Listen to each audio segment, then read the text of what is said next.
के बाद बनी इंडियन यूनियन मुस्लिम लीग के पहले अध्यक्ष मोहम्मद इस्माइल मोहम्मद अली जिन्ना की मुस्लिम लीग के मद्रास प्रेसिडेंसी के अध्यक्ष थे। वो मद्रास प्रेसिडेंसी में उस जमाने में लगभग पूरा दक्षिण भारत आता था और मोहम्मद इस्माइल के टाइम में दक्षिण भारत की 30 में से 30 मुस्लिम कॉन्स्टिट्यूएंसीज मुस्लिम लीग ने जीती थी। जिन्ना की मुस्लिम लीग ने 1946 में जीती थी और 95% मुस्लिमों का वोट प्राप्त किया था। और मैं कांग्रेस के लोगों को बता देना चाहता हूं, अगर जिन्ना को उपाधि थी कायदे आजम तो मोहम्मद इस्माइल को उपाधि थी कायदे मिल्लत, यानी दक्षिण भारत के जिन्ना की तरह वो माने जाते थे। और इतना ही नहीं, आजादी के बाद ऐसा भी नहीं कि उनका कोई हृदय परिवर्तन हो गया था।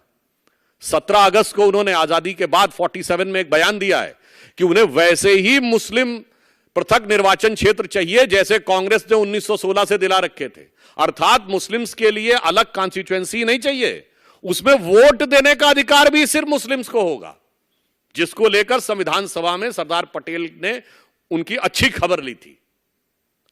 और उनके दूसरे नेता बी पोकर साहब, उन्होंने भी इसी चीज की वकालत की थी। तो नाम बदल लेने से कैरेक्टर नहीं बदल जाता। और मैं कांग्रेस से भी कहना चाहता हूं, गांधी जी का नाम रख लेने से वो कैरेक्टर नहीं आ जाता।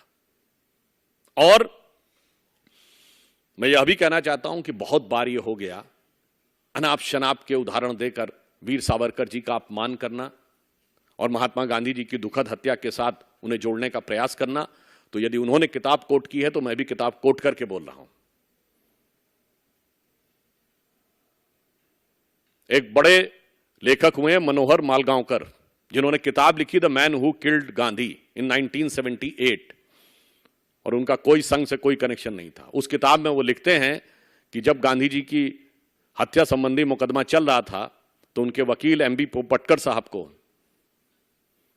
डॉक्टर अंबेडकर फोन करते हैं और मिलने के लिए बुलाते हैं। और उस किताब में लिखा है, मैं नहीं कह रहा हूं, कि डॉक्टर अंबेडकर को कोट करते हुए वो लिख रहे हैं कि डॉक्टर अंबेडकर का कहना है कि आपके क्लाइंट सावरकर पर कोई केस नहीं बनता, फिर भी उसको लेकर जबरदस्ती उन्हें फंसाने का प्रयास किया जा रहा है और कैबिनेट के तमाम सदस्य इससे नाराज हैं। मैं फिर कोट कर रहा हूं, यह हमारा वक्तव्य नहीं है, भाजपा संघ का वक्तव्य नहीं है, यह मनोहर मालगांवकर ने अपनी किताब में कोट किया और वो कोई उस प्रकार के राइटर के थ्रू नहीं है जिसका जयराम रमेश जी उल्लेख कर रहे थे। और सावरकर जी छूट गए। अब मैं पूछना चाहता हूं कांग्रेस से, शायद आप में से बहुत से लोगों को, आज की युवा पीढ़ी को न याद हो कि लाल किले में मुकदमे में निर्णय होने के बाद भी अंतिम निर्णय उस अदालत में नहीं हुआ। उस समय पंजाब हाई कोर्ट की जो बेंच थी शिमला, उसमें जाकर मुकदमा हुआ और फाइनल सजा वहां से हुई। पर नेहरू सरकार सावरकर जी के खिलाफ हाई कोर्ट में क्यों नहीं गई? अगर उनको किताब में लिखी बात के ऊपर कोई ऐतराज है तो क्यों नहीं गए? क्योंकि उन्हें पता था धेले भर का कोई भी सबूत नहीं था। निराधार आरोपों के आधार के ऊपर इस प्रकार के निरर्थक अनर्गल आरोप वो सदैव लगाते रहते हैं। और एक संदर्भ और बता दूं, Muslim League is absolutely secular and RSS is communal. यह आज का एजेंडा नहीं है, यह नेहरू जी के जमाने का एजेंडा है।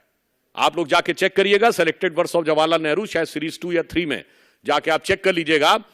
5 जनवरी 1948 को गांधी जी की हत्या से 25 दिन पूर्व सारे मुख्यमंत्रियों को नेहरू जी का लिखा हुआ पत्र है जिसमें वो कह रहे हैं मुस्लिम लीग की बैठकों से कोई दंगे होने की संभावना है, इसको मैं उतना खतरनाक नहीं मानता हूं। हिंदू और सिख सांप्रदायिकता खतरनाक मोड़ ले रही है और आप सब लोग आरएसएस के ऊपर सख्ती क्यों नहीं बरत रहे हैं?